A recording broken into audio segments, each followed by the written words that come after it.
Air ഫ്രയറിൽ ഒരു chicken fry ഉണ്ടാക്കി നോക്കാം. ആദ്യമായി കഴുകി വൃത്തിയാക്കിയ ചിക്കനിലേക്ക് ആവശ്യത്തിന് ഉപ്പ് ഇട്ട് കൊടുക്കാം.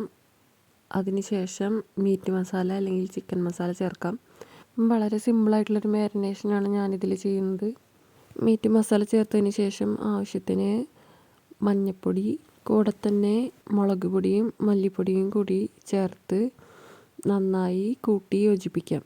ചിക്കനിൽ വരകളിലിടുന്നത് പൊടികൾ നന്നായി അതിൽ പിടിക്കാനായി സഹായിക്കും.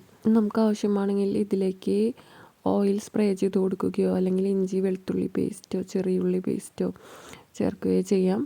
അപ്പോൾ ചിക്കൻ്റെ ടേസ്റ്റ് കൂടും. ഞാൻ വളരെ സിമ്പിളായിട്ടാണ് ഇത് ചെയ്തെടുക്കുന്നത്. ഇനി നമുക്കിത് ഓരോന്നായി എയർ ഫ്രയറിലേക്ക് വെച്ച് കൊടുക്കാം.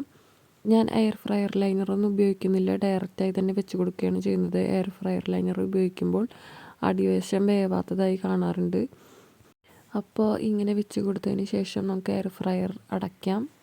ഇതിൽ നിങ്ങൾക്ക് കാണാം, ഇതിൽ ഓണായി കിടക്കുന്ന ഓപ്ഷൻ വിങ്സിൻ്റേതാണ്. അപ്പോൾ എയർ ഫ്രൈ എന്നുള്ള ബട്ടൺ ഞെക്കി ഞാൻ ചിക്കൻ എന്ന ഓപ്ഷനിലേക്ക് എത്തിക്കുകയാണ് ചെയ്യുന്നത്. ഇപ്പോൾ ചിക്കൻ എന്നുള്ള ഓപ്ഷനായി.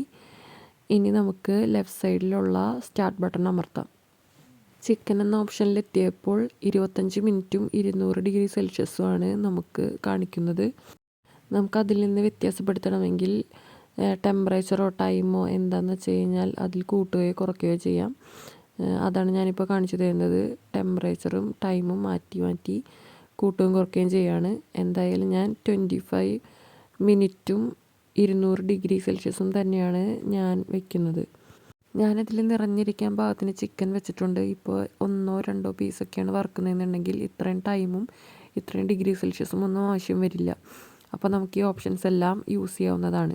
അതുപോലെ നമ്മൾ സെറ്റ് ചെയ്തിരിക്കുന്ന ടൈമിൻ്റെ പകുതിയാകുമ്പോൾ ചിക്കൻ എടുത്ത് തിരിച്ചും മറിച്ചും ഇടുന്നതും നല്ലതാണ്. അങ്ങനെ എണ്ണയില്ലാതെ ഒരു ചിക്കൻ ഫ്രൈ നമുക്ക് കഴിക്കാം.